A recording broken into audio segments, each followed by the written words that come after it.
Mapanalanginon nga takna kaninyong tanan, mga minahal namo nga mga kaigsuunan, mga higala ug mga kapaglaom. Welcome sa atong programa Gospel of Hope. Ug ang tema ni atong programa giuluhanog, it's time to renew. Ug niini nga adlaw amo kamo giabi-abi kung asa man kamo karon, nang hinaot kami nga anaa kamo sa maayong kahimtang og sitwasyon. Ug sa unang pagsibyan ini atong programa mga kapaglaom, atong pasalamatan ang Ginoo labaw sa tanan sa paggiya, sa pag-amping, ug sa paghatag kanat niini nga kinabuhi. Rason nga kita tanan nagkahiusa alang sa paghimaya kaniya. Gusto usab namo nga ipahibalo kaninyo mga kapaglaom nga kami mudawat og prayer request. Ayaw kamo kaulaw sa pag-send sa inyong mga pag-ampo o mga pagpasalamat sa numero nga naka-flash sa screen. Ug mamahimo man usab kamo sa pag-send ug pag-ampo ug pagpasalamat sa ato ang Facebook page. Kami gayud malipay nga kamo among maapil sa among mga pag-ampo. Apan sa dili pa nako ihatag ang panahon sa atong magsusulti karong adlaw, atong paminawan ang usa ka maanindot nga huni sa awit nga giuluhan og Balaang Maluluyong Dios by Sheveling Vant.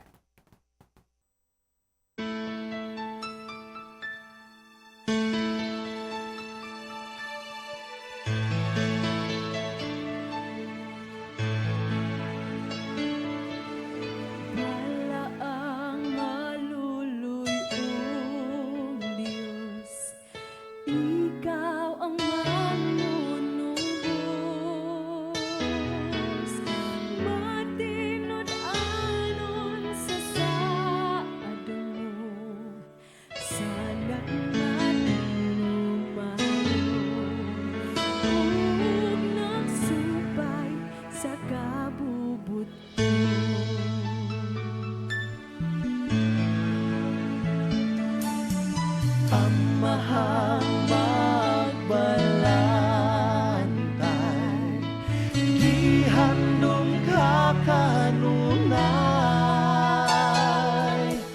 pagtunamulik una, kami nga nangaluya. Oh Jesus, gihandom ka. Ikaw, Diyos, ang simbahon,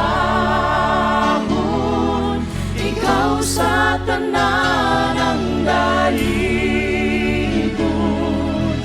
kana mo naghatag paglaom, bisan umasalay po, oh, bisan umasalay po. Ikaw, Diyos, ang simbahon, ikaw sa tanan ang daigod, kana mo naghatag paglaom, bisan umasalay po, oh, bisan umasalay po.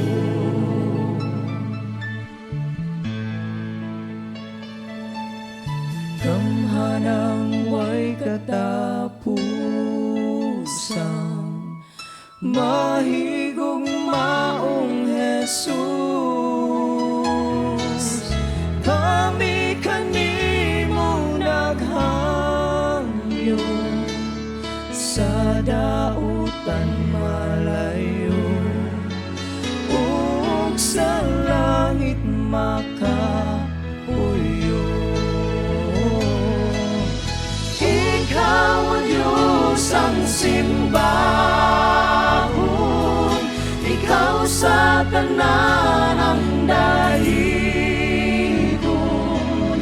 kana mo naghatag paglaom, bisan umasalay ko, oh, bisan umasalay ko.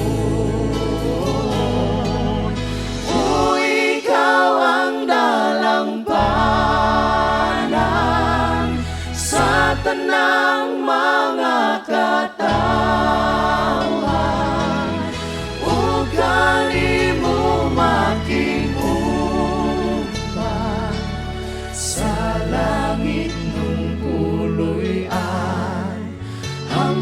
sa walay katapusan.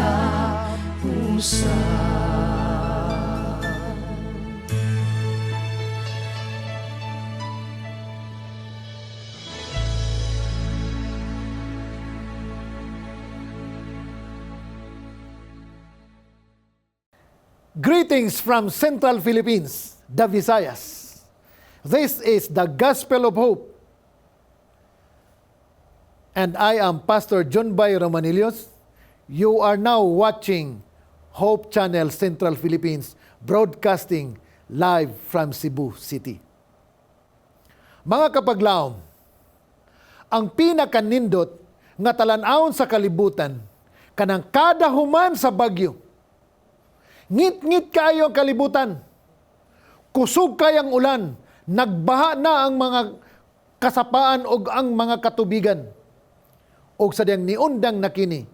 Ang pinakanindot nga talan-awon, mobidlisiw ang sidlak sa haring adlaw. That is renewal, mga kaigsunan. Nabag-o na sad ang atong adlaw. Gikan sa gloomy days, gikan sa panahon nga kita daghan nga problema. O unya, nagkalit lang nin transition kita into a new day of hope. That's why, welcome to the Gospel of Hope. And this week, mga kapaglaom, ang atong series nagauluhan, It's Time to Renew. Sa spiritual context, mga kaigsunen, ang renewal nagakanayon. Nagakahulugan kini, nga ang usa ka Kristohanon nakakaplag o nakakita og tsansa o sa kahigayon nga siya makadugtong pagbalik sa iyang Ginoo. Kay kita nga mga tao, ang atong batasan, pirmi gitang magpahilayo sa ato ang Ginoo. And we need constant renewal. That's why this week, o baniko ninyo mga kaigsunan, atong tunan ang mga sikreto unsaon nga kita makabaton og spiritual renewal. It's time to renew. Ang atong pagtuon karon nga kaorason mga kaigsunan, ako kining gibutangan og title, Breaking Free from Limitation. Usa sa mga hinungdan nganong dili ta makahimo og renewal sa atong Ginoo. Tungod kay nagunahuna kita, we are limited. We have to break free from this limitation, mga kaigsunan. Sometimes or oftentimes at some point of our life, atong gibati ang kabug-aton niining atong mga limitasyon.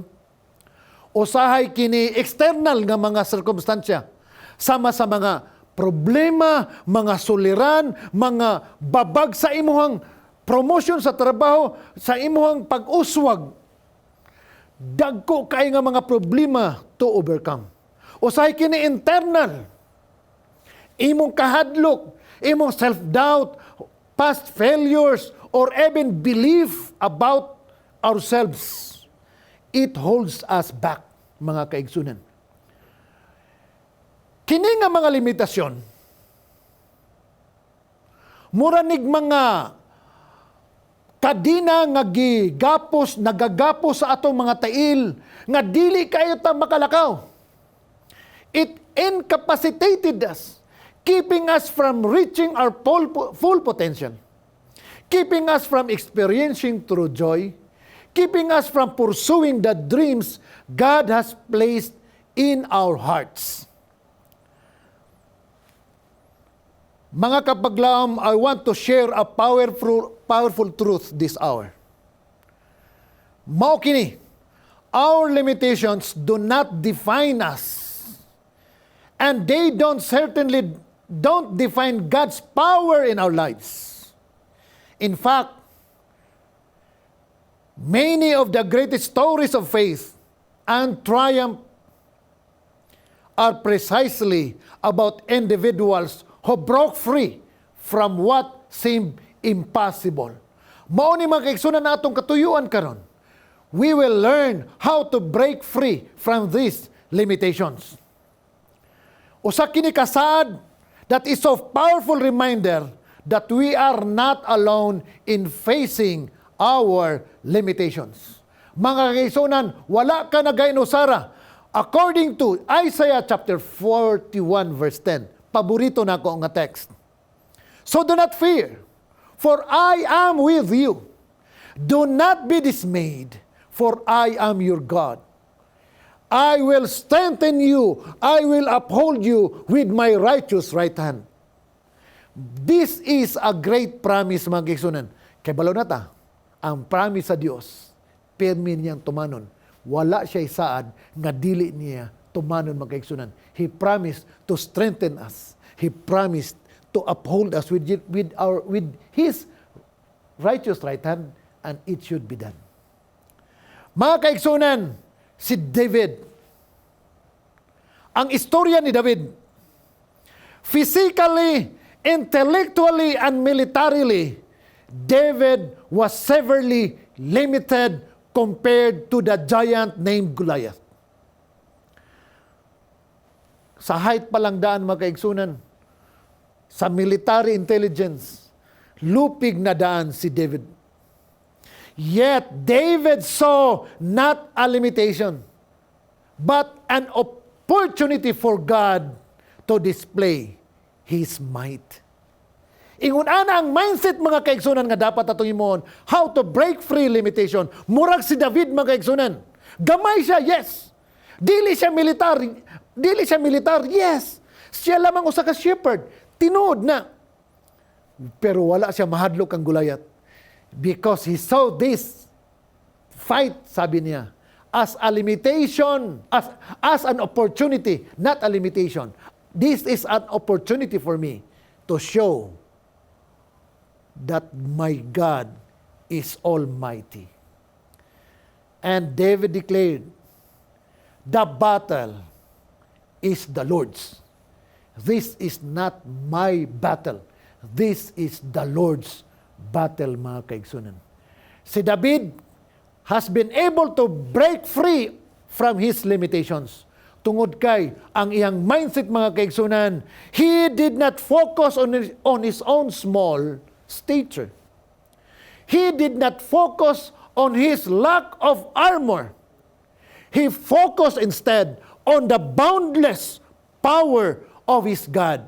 Therefore, he broke free from the limitations of fear, the limitation of conventional warfare, and the limitation of what others expected him to do. Another important man in the Bible, his story is very popular, Moses. When Moses was called, daghan siyag mga rason. He said, I am not eloquent, I don't know how to speak.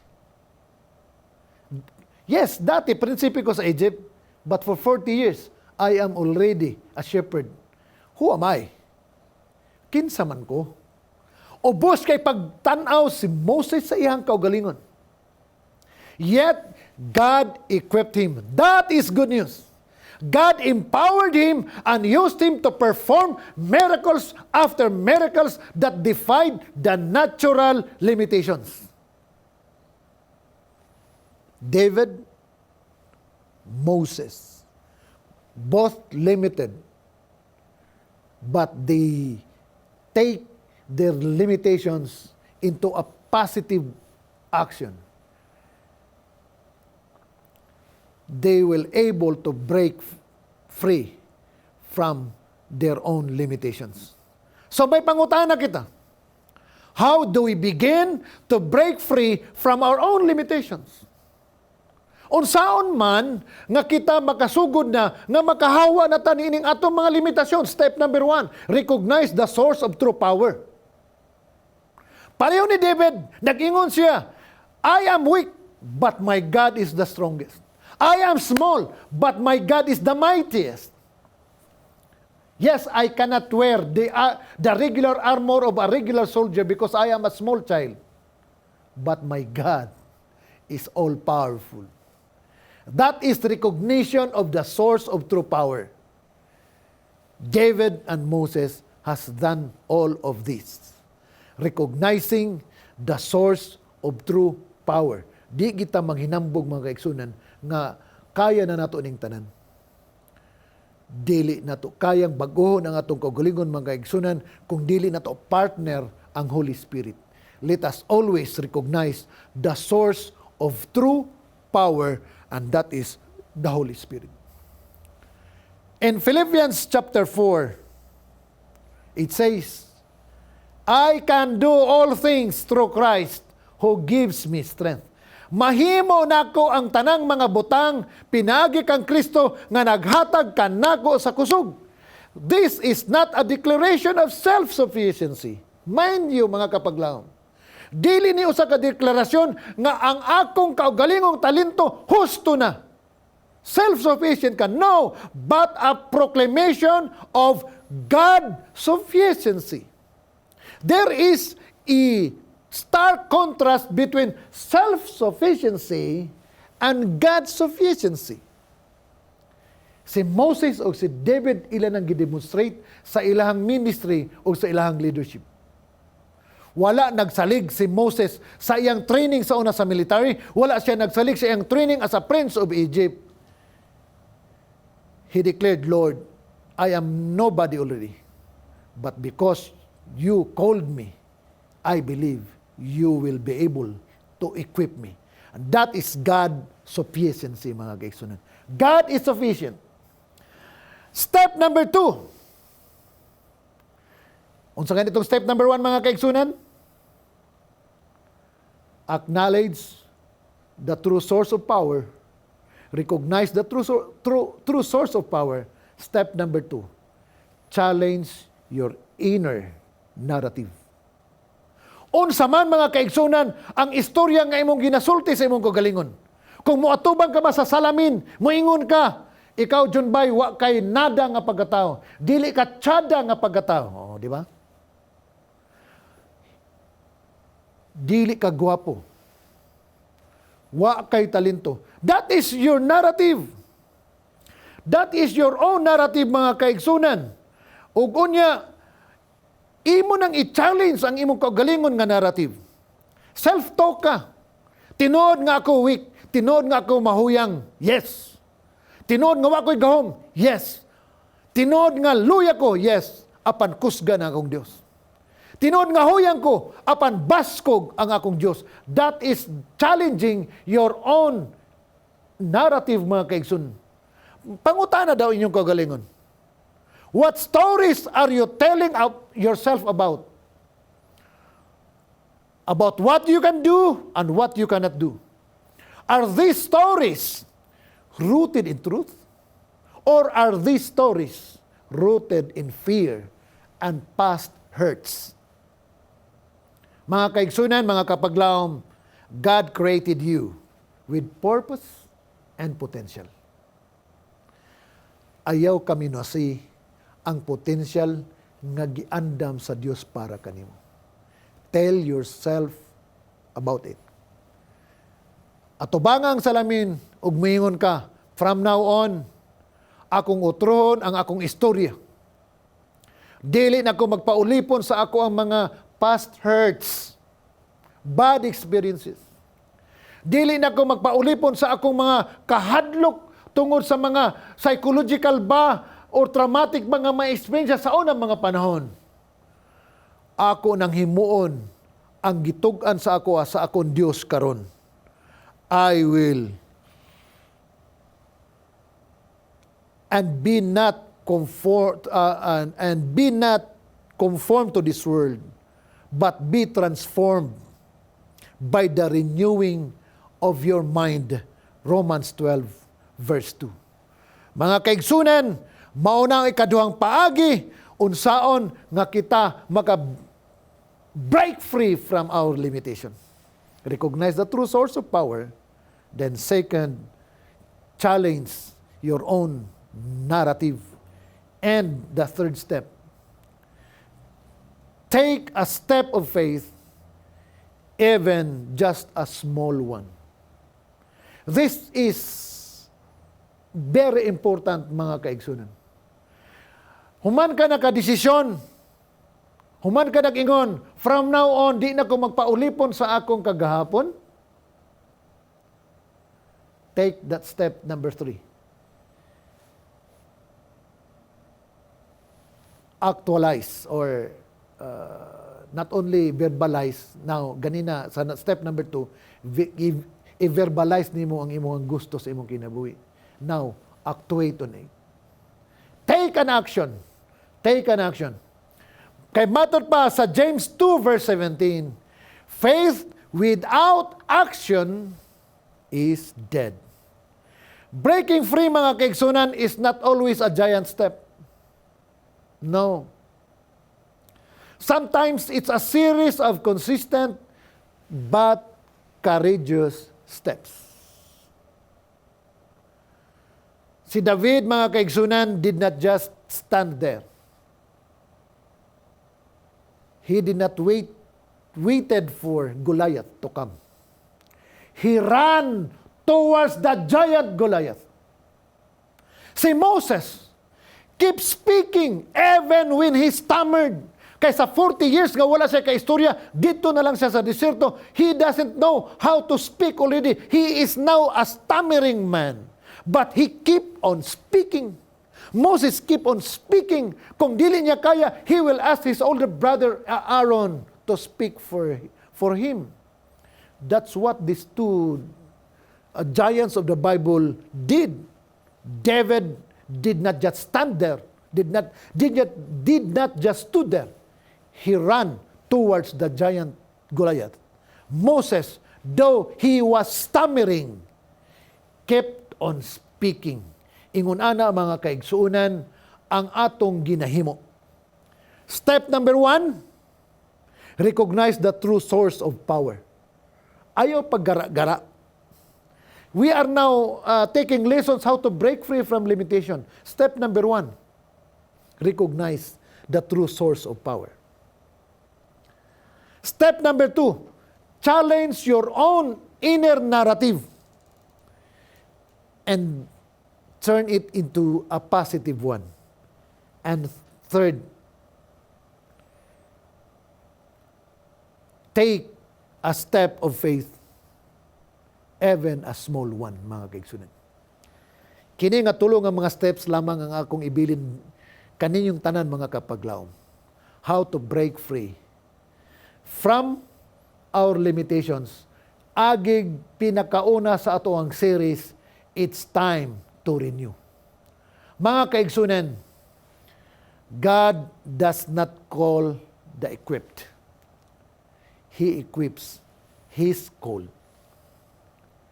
Wala niya tawga ang mga hapsay na. Wala niya tawaga ang mga maayo na. Siya naga-train. Siya nagabansay, siya nagahatag og gahom sa iyang mga tinawag.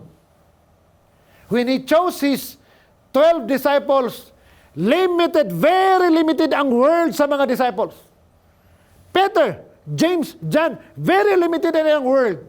Mobora ka ilang horizon, dito lang taman sa Sea of Galilee.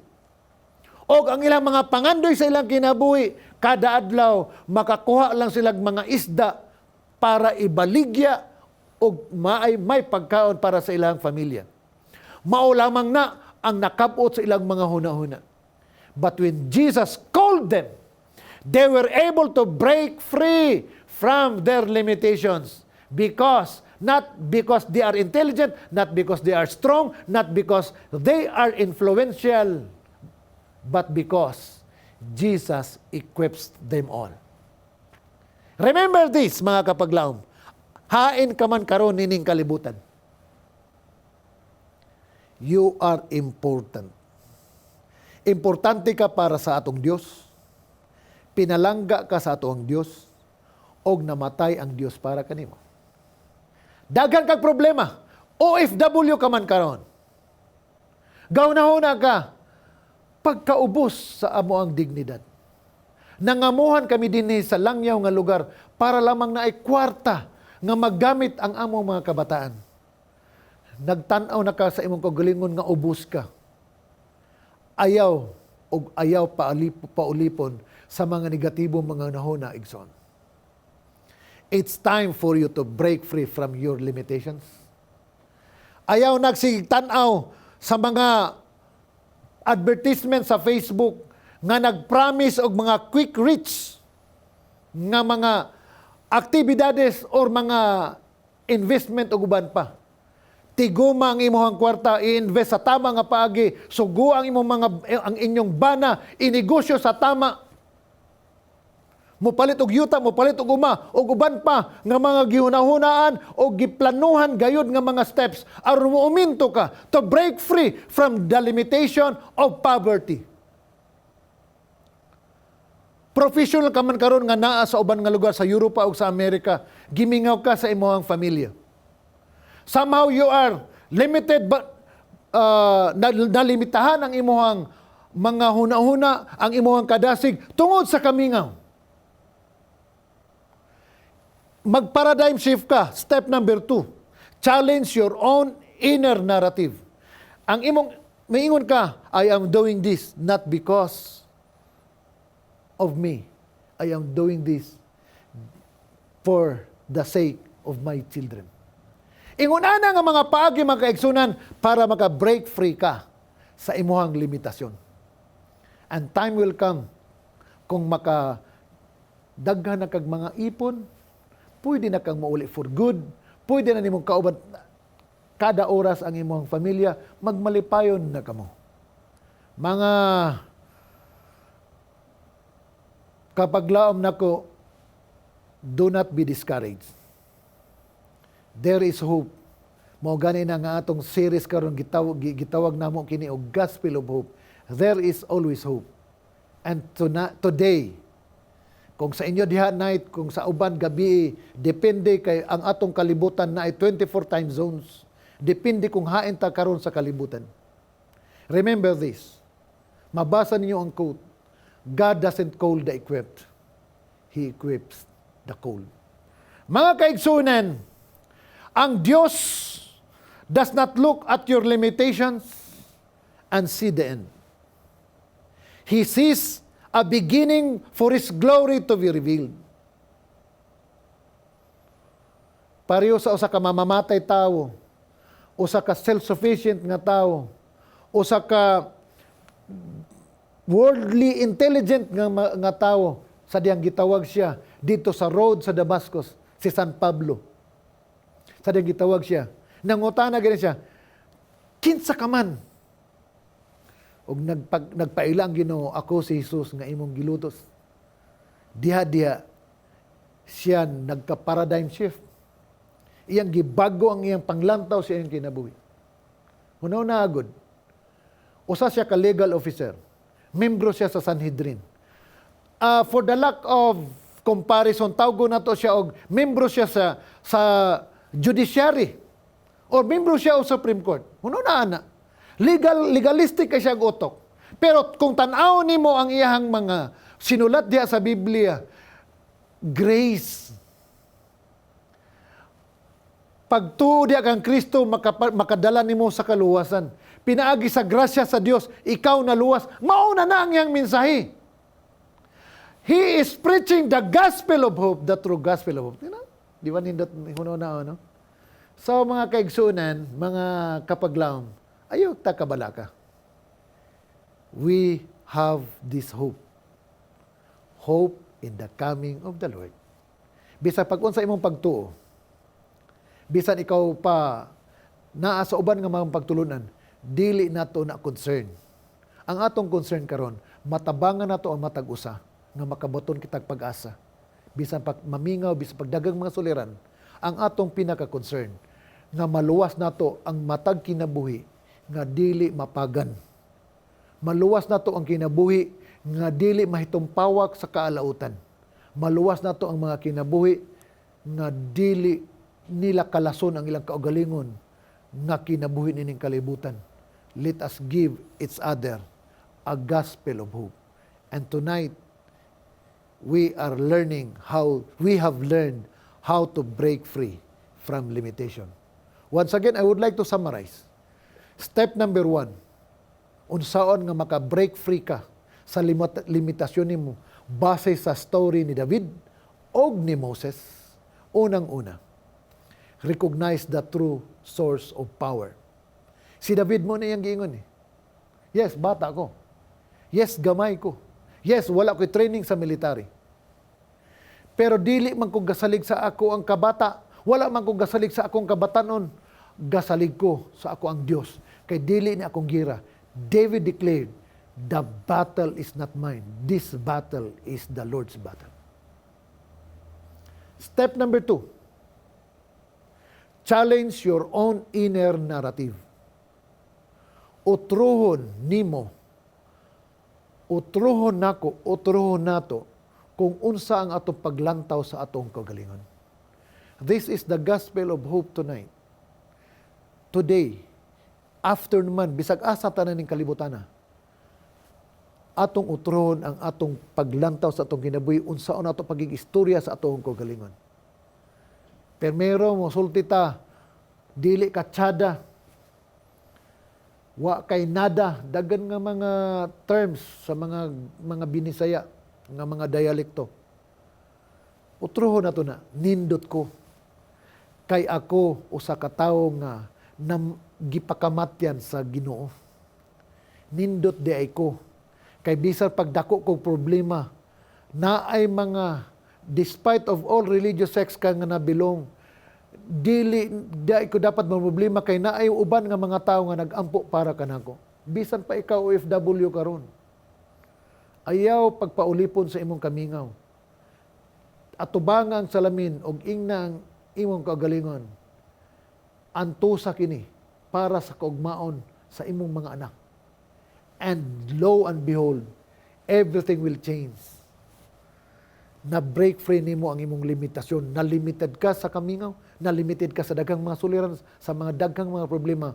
But if you will change the narrative, your inner narrative, then you can break free. And third, and last, mga kaigsunan, take a small step of your what? Of your plans. Ayaw lang ta sigig plano. Ayaw lang ta sigig hinuktok unsaon ang kinabuhi. Take a small step, one at a time, hangtod nga makuha nimo ang gusto nimo sa imong kinabuhi. We are just here to give you hope. We are just here to give you the gospel of hope. And this week, mga kaigsunan, we are starting a series that is called It's Time to Renew. And tonight's topic, utrohon ako, breaking free from our limitations. This is Pastor John Bay Romanilios, broadcasting live from Cebu City, live from Hope Channel Central Philippines, na mag-ingon kaninyo, it's time to renew. Dagang salamat mga kapadlaom, ang Diyos magapanalangin ka natong tanan.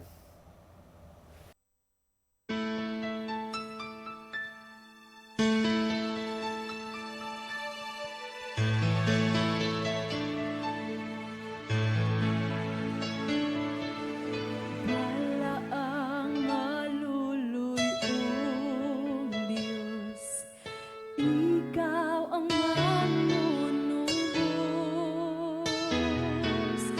Matinod anon sa saado mo, sa lakman lumayon, ug nagsubay sa kabubot mo.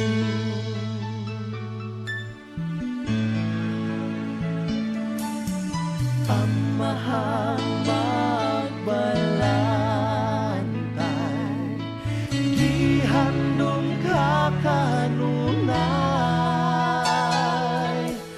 pagtunamulik muna, kami nga nangaluya. O Jesus, gihandom ka.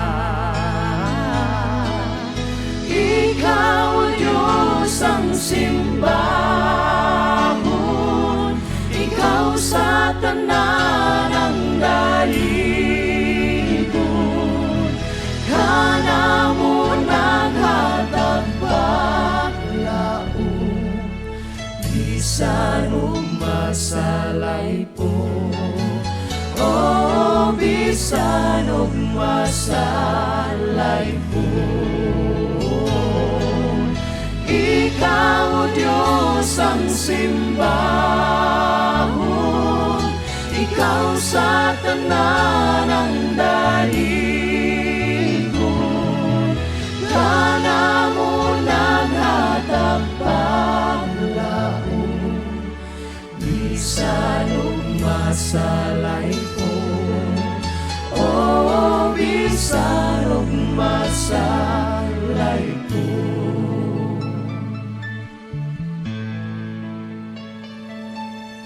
Kamhanang way katapusan, mahigog maong Jesus. Kami kanimo naghangyo sa dautan malayo, ug sa langit makapuyo. Ikaw, O Diyos, ang simbahon. Ikaw sa tanan ang dahigon. Kana mo naghatag paglaom. Bisan og masalay ko. Oh, bisan og masalay ko.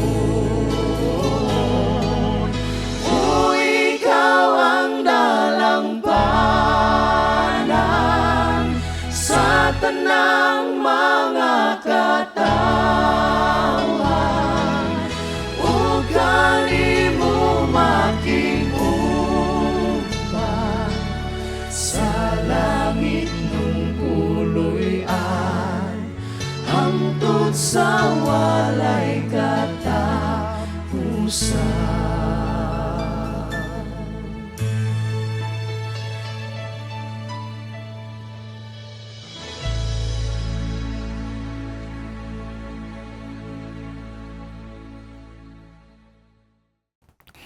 Praise God, mga kapaglaom, dalaygon gayud ang Dios sa mga pulo nga iyang gisaa dinhi kanato pinaagi ni Pastor John Byron Manilios ang atong magsusulti karon nga mga takna.